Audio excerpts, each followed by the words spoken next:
So, hello guys, ito yung bago nating gagawin. I-prepare natin. Pipinturahan ulit natin yan. Tapos, sisimulan muna natin masilyahin.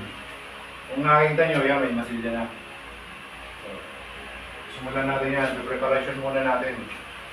Saka natin pipinturahan ng panibago. Ito yung bagong, ano ngayon, gagawin ko. Okay guys, sisimulan na nating masilyahan tong ating ginagawa.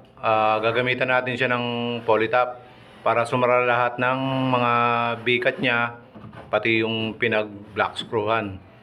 Yung mga butas, mga pagitan niya, yung pinagduktungan.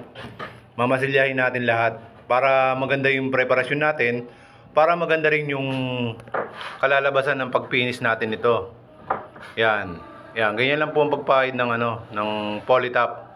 Yan, ipapantay natin yung mga duktungan na hindi magkapantay para maganda siya. And then pagtapos niyan. Okay guys, na-preparasyon na natin yung bago nating ginagawa. Nakita nyo, yan may masilya na. So sa susunod niyan, lilihain na natin. So sa susunod na video ko, makikita nyo kung ano yung mga magiging kulay nito, yung magiging finish niya. Kaya hanggang dito na lang muna yung aking video sa aking ginagawa.